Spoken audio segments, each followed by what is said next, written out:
नमस्कार दोस्तों, आज की इस वीडियो में हम आपको बताएंगे कि बेटियां किस घर में जन्म लेती हैं। दोस्तों, यदि आप भी जानना चाहते हैं कि आखिर भगवान लड़कियों को किस घर में जन्म देते हैं, आज की यह वीडियो आप अंत तक जरूर देखें। दोस्तों, आज भी हम ऐसे समाज में जी रहे हैं जो आज भी पुरुष प्रधान है। आज भी जब लड़की का जन्म होता है तो अधिकतर घरों में मायूसी छा जाती है। और मित्रों, यह और कुछ नहीं बल्कि हम मनुष्यों की अज्ञानता है। लड़की को पूत समझते हैं, परंतु आपको जानकर हैरानी होगी, लड़की का जन्म हर किसी के घर में नहीं होता, बल्कि उसी के घर होता है जो भाग्यशाली होते हैं और उसने पुण्य कर्म अर्जित किए होते हैं।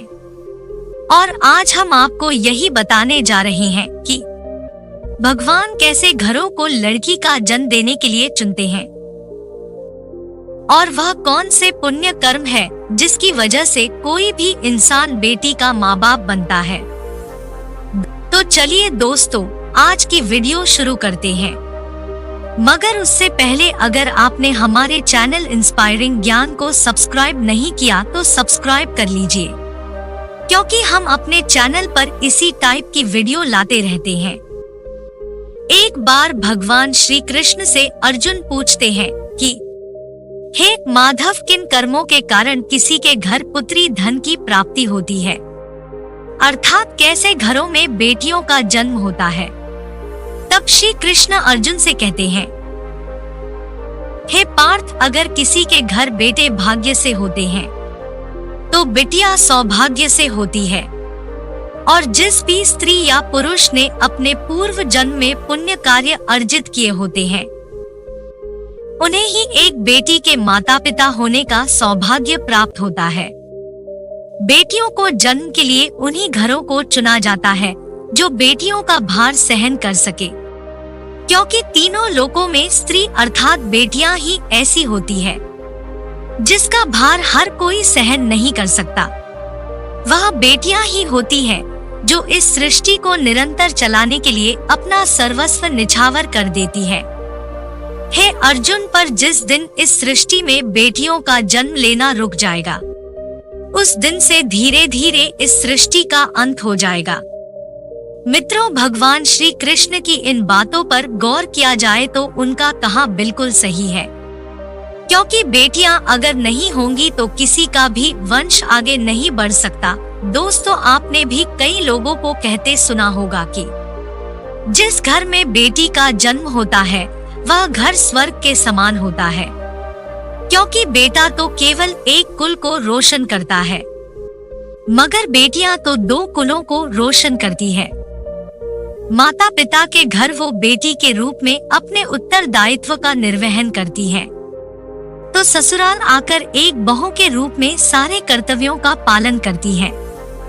दोस्तों, आजकल आप सुनते ही हो, बेटियां बहु परिवार में किसी के मर जाने पर उसका वर्णन नहीं कर सकते, लेकिन यह बिल्कुल भी सही नहीं है, क्योंकि रामायण में बताया गया है कि प्रभु श्री राम के पिता राजा दशरथ की मृत्यु हो गई तो माता सीता अर्थात राजा दशरथ की बहू ने ही उनका पिंडदान किया था, जिससे उन्हें जन्म मरण के चक्र से मुक्ति मिल गई थी।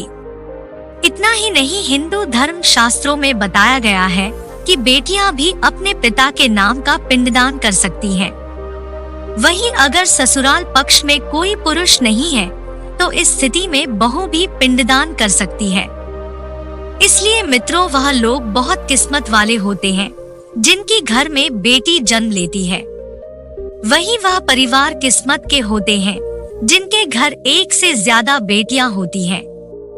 शायद यही कारण है कि बेटियों को लक्ष्मी कहा गया है।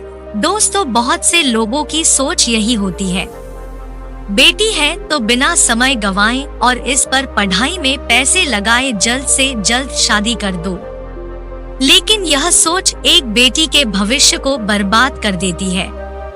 जरा सोचिए, एक बच्ची के मन में कितने सपने होते हैं, उसे कुछ करना है, लेकिन यह सपने सिर्फ सपने ही रह जाते हैं। इसलिए अपनी बेटियों को सपने पूरे करने देना चाहिए। उन्हें जीवन में हर वह खुशी दे जो उन्हें मिलनी चाहिए। एक बेटे से ज्यादा एक बेटी हमेशा अपने माता पिता के लिए सोचती है। माता पिता को प्यार और अपनापन बेटी ही दिखा सकती है। बेटी के जन्म को एक जश्न की तरह मनाना चाहिए। माता पिता को बेटी को हमेशा एहसास दिलाना चाहिए कितने खास है बेटी है। मित्रों, बेटी कभी भी बाप पर बोझ नहीं होती। वह सिर्फ अपनी और अपने परिवार की किस्मत बनाने के लिए जन्म लेती है। एक कथा के अनुसार दो मित्र लंबे समय के बाद एक दूसरे से मिले। एक दोस्त ने दूसरे से उसका हाल पूछा तो जवाब में उसने कहा कि मेरे हाल तो एकदम बढ़िया है, और हो भी क्यों ना मेरे दो बेटे जो है। तभी वह अपने दोस्त से पूछता है कि तेरे घर में कितने बच्चे हैं। दोस्त खुशी के साथ बताता है कि मेरे घर में 2 बेटियां हैं। उसका दोस्त भगवान का शुक्रिया अदा करता हुआ कहता है कि मैं धन्य हूँ, मेरे घर बेटियां नहीं हैं। यह सुनकर पिता की आंखों में आंसू आ गए। तभी उसकी बेटी पिता के मित्र से कहती है कि अंकल, भगवान हमेशा भाग्यवान को ही बेटी देते हैं, कभी गरीब को बेटी के रूप में माता लक्ष्मी नहीं देते। भगवान उसी को पुत्री का सुख देते हैं जिसके अंदर पालने की सामर्थ्यता होती है, जो गरीब होकर भी अपनी बेटी को पाल सकता है।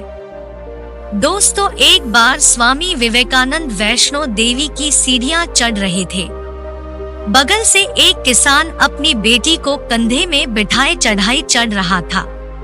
तभी स्वामी विवेकानंद ने कहा कि बाबा, आपकी बेटी का बोझा आपको लग रहा होगा, इसको मैं उठा लेता हूँ और माता वैष्णो के दरबार तक ले चलता हूँ।